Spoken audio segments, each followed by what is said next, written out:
Hello everyone and welcome you to ASC classes. Again आपका स्वागत करते हैं टेंसी क्लास में।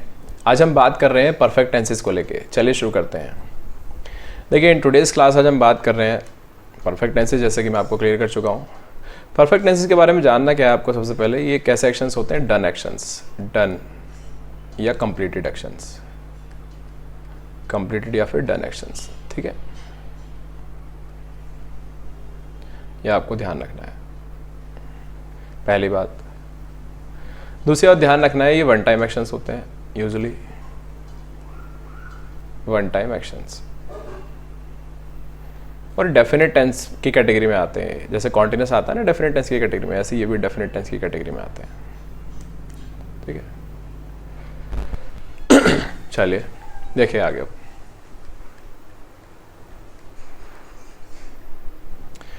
देखिए आगे हम बात कर रहे हैं। अब जो परफेक्ट टेंसेस होते हैं ना वो तीन तरह के होते हैं। हर टेंस इस तरीके से होता है टाइम के रिलेशन में, जैसे कि प्रेजेंट का परफेक्ट, पास्ट का परफेक्ट और फ्यूचर का, ठीक है। तो अभी हम बात कर रहे हैं केवल प्रेजेंट परफेक्ट की, ठीक है। देखिए ध्यान रखिएगा, जो हमारा प्रेजेंट परफेक्ट टेंस होता है, चाहे पास्ट परफेक्ट टेंस हो, कंप्लीशन को रेफर करता है। और प्रेजेंट परफेक्ट का मतलब होता है, मैं आपको बताना चाहूँगा, प्रेजेंट परफेक्ट का मतलब होता है पास्ट प्लस प्रेजेंट, यानी एक ऐसी घटना जो पास्ट में हो चुकी है लेकिन रिलेटेड किससे है, प्रेजेंट से, या प्रेजेंट के टाइम में इफेक्टिव है, या आप प्रेजेंट से रिलेट करके बता रहे हैं। ये आपको ध्यान रखना है, पास्ट प्लस प्रेजेंट, क्लियर। ऐसी कोई भी सिचुएशन आपको नजर आती है जिसमें पास्ट से लेके प्रेजेंट तक की सिचुएशन है, तो आप प्रेजेंट परफेक्ट टेंस का यूज करेंगे, आपको ध्यान रखना है, क्लियर। आगे देखिए, देखा my friend did not come yet, वो अब तक नहीं आया। तो डिड नॉट, डिड के साथ ये कम लग रहा है यहाँ पे वर्ब की फर्स्ट फॉर्म। डिड के साथ जब भी हम वर्ब की फर्स्ट फॉर्म लगाते हैं तो बन जाता है पास्ट इंडेफिनिट टेंस। क्या बन जाता है, पास्ट इंडेफिनिट टेंस। अब पास्ट इंडेफिनिट टेंस जो होता है उसमें भी काम पूरा हो जाता है, उसमें भी काम पूरा होने की हम बात करते हैं। पास्ट में कोई काम पूरा हो गया या अधूरा रहा, ठीक है, मतलब हो चुका है एक्शन, एक्शन तो हो चुका है, चाहे वो अधूरे तरीके से रहा हो या पूरे तरीके से, ठीक है। अब ये खाली पास्ट को रेफर करता है, पास्ट ओनली। ये सिचुएशन को पास्ट से लेके प्रेजेंट तक नहीं ले जाता, क्योंकि हम यहाँ पे बात कर रहे हैं येट को, येट के साथ। येट का मतलब होता है टिल नाउ, अब तक। अगर ये टिल नाउ ना हो तब तो सही था, लेकिन येट का मतलब होता है टिल नाउ, यानी मेरा फ्रेंड अभी तक नहीं आया। तो इसका मतलब ये है कि वो गया कब था, पास्ट में गया था, और कब तक नहीं आया, प्रेजेंट, यानी टिल नाउ तक नहीं आया। तो देखिए पास्ट से लेके प्रेजेंट तक की सिचुएशन है। अगर ये पास्ट से लेके प्रेजेंट तक की सिचुएशन है तो फिर आपको यूज़ करना पड़ेगा प्रेजेंट परफेक्ट टेंस। इसे हटाइए यहाँ से, डिड को यहाँ पे लिख दीजिए हैज़ सिंपली, और यहाँ पे कम वर्ब की अब कौन सी फॉर्म होगी, थर्ड फॉर्म, क्योंकि कम, केम, कम, ठीक है। तो my friend has not come yet, ये सही हो गया, क्लियर। आ गया जाइए। आप किसे कह रहे हैं टीना कहाँ है भाई, तो उन्होंने कहा वो तो बाहर चली गई, ठीक है। तो जाहिर सी बात है, प्रेजेंट में खड़े होकर पूछ रहे होंगे इस बात को, ठीक है। और गई कब होगी वो बाहर, पास्ट में। तो देखिए पास्ट से लेके प्रेजेंट तक की सिचुएशन हो गई ना, तो हटाइए इसे, यहाँ पे लिख दीजिए she has gone out, she has gone out, clear. ये भी सही हो गया, लीजिए, क्योंकि अगर वो प्रेजेंट में होती तो आप पूछते ही ना, ठीक है। तो प्रेजेंट में वो नहीं है, तो यानी पास्ट में जो घटना हुई है उसका इफेक्ट प्रेजेंट में भी है, यानी वो घर पे नहीं है। मैं घर में नहीं घुस पा रहा, देखिए यहाँ पे लिखा है, मैं क्यों, मैंने चाबी खो दी है, आई लॉस्ट माई कीज, ठीक है। अब चाबी कब खोई आपने, पास्ट में, क्योंकि लॉस लिखा है, लॉस वर्ब की सेकंड फॉर्म है। और कब नहीं घुस पा रहे होंगे आप, प्रेजेंट में नहीं जा पा रहे होंगे, ठीक है। तो अगर आप प्रेजेंट में नहीं जा पा रहे और चाबी कब खोई, पास्ट में। एक मिनट, यहाँ पे बिकॉज लिख लीजिए, बिकॉज, ये सेंटेंस एक ही बना दीजिए, अलग अलग ना बनाए, तो फुल स्टॉप यहाँ से हटाइए, ठीक है। Because I lost my keys, तो पास्ट में खोई चाबी, घर में नहीं जा पा रहे, प्रेजेंट में, तो हटाइए लॉस्ट, यहाँ पे लिख दीजिए हैव लॉस्ट। क्या लिख दीजिए, हैव लॉस्ट, ऐसे आएगा। अभी सेंटेंस सही हो गई, क्लियर। आ गया जाइए। Mister Sharma read so many books of literature in the last 3 years। अब देखिए इन द लास्ट 3 years लिखा है यहाँ पे। आपको एक बात समझनी है, एक होता है लास्ट ईयर, एक होता है इन the last year, in the last 1 year, ठीक है। एक होता है लास्ट ईयर, एक होता है इन द लास्ट, इसका ध्यान रखना। अब आपको ध्यान रखना, मान लीजिए मैंने बोला इन द लास्ट, मान लीजिए मैंने बोला लास्ट ईयर, तो लास्ट ईयर का मतलब हो गया द प्रीवियस ईयर, क्या मतलब हो गया? The previous year, the previous year, पिछला साल। अब पिछले साल से मतलब हो गया, मान लीजिए आज हम 2023 में, तो पिछला साल कौन सा हो गया? 2022। तो 2022 पास्ट का हो गया, ये प्रेजेंट का है, ठीक है। 2022 हो गया पास्ट का, क्लियर? आ गया चाहिए। लेकिन अगर बोलूँ इन द लास्ट 1 ईयर, क्या बोलूँ? इन द लास्ट 1 ईयर, तो इसका मतलब है पिछले 1 साल में। पिछले 1 साल हम कहाँ से काउंट करेंगे? 23 चल रहा है, ठीक है, 21, 22 ऐसे। तो क्या आप 21, 22 मानेंगे या फिर आप 22, 23 मानेंगे? ए मानेंगे या बी? तो आप ध्यान रखिएगा यहाँ पे कि इन द लास्ट 1 ईयर का मतलब हो जाएगा 22, 23 दोनों, यानी बी। ये यानी हम जो ये साल काउंट करेंगे वो प्रेजेंट के डेट से करेंगे। जैसे कि आज क्या तारीख है हमारी? 15 है शायद, है ना? 15 अक्टूबर 2023।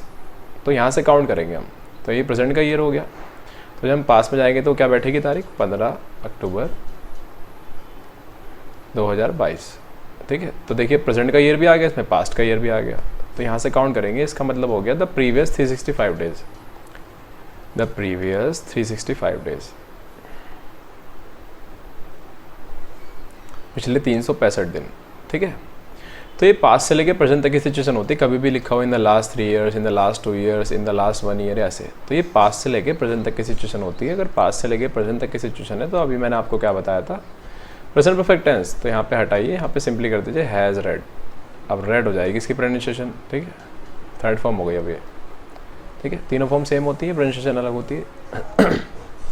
लिखा है I have met Mister Sharma last year. इस बार लास्ट ईयर ही लिखा है। लास्ट ईयर का मतलब हो गया ओनली पास्ट, केवल पास्ट। अगर केवल पास्ट की बात कर रहे हो तो प्रेजेंट परफेक्ट टेंस गलत हो गया, आप हटाइए इसे। मेट वर्ब की सेकंड फॉर्म बन गई, अब थर्ड फॉर्म भी यही होती है क्योंकि, ठीक है। अब थर्ड फॉर्म तो आपको पता ही है, तभी आती है, तभी मानेंगे हम, तभी हेल्पिंग वर्ब होती है साथ में, है ना। यहाँ आ जाइए। वो कह रहा है कि मुझे नहीं लगता हम पहले मिले हैं। तो इसका मतलब आज तो मिले हैं ना, ठीक है। तो सिचुएशन पास्ट से लेकर प्रेजेंट तक के रिलेशन में है, तो वी हैव मेट, क्या आएगा यहाँ पे? ऐसे, क्लियर? तो ध्यान रखिएगा ये बात। सिंपल सा क्वेश्चन था, अच्छा क्वेश्चन है। तो कह रहे this is the best book I ever read. ये सबसे बेहतर बुक है जो मैंने पढ़ी है अब तक, ठीक है। तो देखिए अगर आप बेस्ट कह रहे हैं तो आप सुपरलेटिव डिग्री को यूज़ कर रहे हैं। सुपरलेटिव डिग्री, सुपरलेटिव डिग्री का मतलब हो गया जितनी भी बुक्स आपने पढ़ी हैं अब तक, जितनी बुक्स आपने अब तक पढ़ी होंगी उनमें से ये सबसे अच्छी है। सबसे अच्छी कब है? प्रेजेंट में। प्रेजेंट में तो रेफर कर रहे हो ना इस बात को। तो कहाँ से रिलेट कर रहे हो? पास की सारी बुकों से। अब तक की जो लेटेस्ट एक्सपीरियंस है उसे शेयर कर रहे हो ना। एक्सपीरियंसेस प्रेजेंट के होते हैं सबसे ज़्यादा, ठीक है। लेटेस्ट जो होते हैं वो प्रेजेंट के होते हैं। तो जितनी पास की बुक्स हैं उन सभी को आप प्रेजेंट की जो बुक है उससे रिलेट कर रहे हो और कह रहे हो सबसे बेस्ट है। तो देखिए पास से लेके प्रेजेंट तक की सिचुएशन हो गई। तो हटाइए, यहाँ पे लिखिए I have ever read, I have ever read. और वैसे भी ये एक्सपीरियंस शेयर कर रहे हो, एक्सपीरियंस ही लेटेस्ट ही होते हैं, प्रेजेंट से रिलेटेड होते हैं, ठीक है। जैसे न्यूज़ होती है ना, न्यूज़ कोई घटना घटी तो वो प्रेजेंट से रिलेट करके बताते हैं हम, ताकि ताज़ा ताज़ा महसूस हो, ठीक है। ऐसे आगे आ जाइए। देखिए आगे क्या लिखा है? Due to inflation the cost of living escalated in the last 1 year. देखिए अब इन द लास्ट 1 ईयर लिखा है तो समझिए फिर से पास से लेके प्रेजेंट तक की सिचुएशन है। तो हैज़ लगा दीजिए यहाँ पे, the cost of living has escalated, ठीक है। ऐसे ये न्यूज़पेपर से लिया था क्वेश्चन, ठीक है। चलिए खैर ये क्वेश्चन हो गए, चलिए आगे बढ़ते हैं ना। देखिए लिखा this is not the first time they have offended his family, ठीक है। ऐसा पहली बार नहीं हुआ कि उन्होंने उसकी फैमिली को ऑफेंड किया। तो इसका मतलब ऐसा पहले कई बार हुआ है। तो जब आप इस बात को कह रहे हो तब तो हुआ ही है, ठीक है, यानी प्रेजेंट में। क्योंकि जब हुआ होगा तभी आपने ये बात कही है। तो मान लीजिए कोई किसी को ऑफेंड कर रहा है और किसी ने आपसे कहा देखो भैया ये तो कितनी बेइज्जती कर रहे हैं इनकी। तो मैंने कहा ऐसा पहली बार नहीं हुआ। तो इसका मतलब अभी तो हुआ ही है और पहले भी हुआ है, यानी पहले भी हुआ है ऐसा। यानी कहने का मतलब हो गया कि पहले और आज से अगर प्लस करें तो ये मल्टीपल फ्रिक्वेंसी इवेंट है। कैसा इवेंट है? Multiple frequency event, multiple frequency event. तो हम प्रेजेंट की सिचुएशन को लॉन्ग पास्ट से रिलेट कर रहे हैं। प्रेजेंट की सिचुएशन को हम किससे रिलेट कर रहे हैं? लॉन्ग पास्ट से।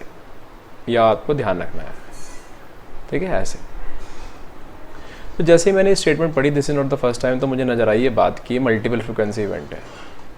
अब आप देख पा रहे हैं यहाँ पे बीच में सेमीकोलन लग रहा है। सेमीकोलन सब्स्टिट्यूट जो होता है ना वो फुल स्टॉप का होता है। किसका होता है? फुल स्टॉप का।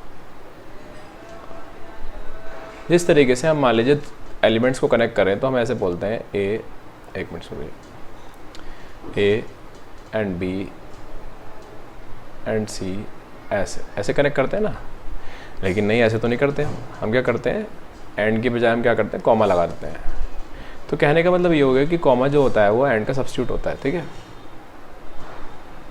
Comma is equal to and, ऐसे ऐसे लिख दीजिए, ठीक है, ऐसे, यानी and is equal to comma. इसी तरीके से जो सेमीकोलन होता है फुल स्टॉप का सब्स्टिट्यूट होता है, तो इसका मतलब यहाँ पे फुल स्टॉप आ गया, ठीक है। तो इसका मतलब सेंटेंस दो है, क्योंकि फुल स्टॉप का मतलब होता है सेंटेंस का एंड होना, ठीक है। तो इसका मतलब दो सेंटेंस है, एक सेंटेंस तो ये हो गया सेंटेंस नंबर 1, और एक सेंटेंस ये हो गया। अब ये अलग अलग सेंटेंस है, ठीक है। अगर अलग अलग सेंटेंस है लेकिन इनके जो कॉन्टेक्स्ट है ना वो कॉमन है, ठीक है।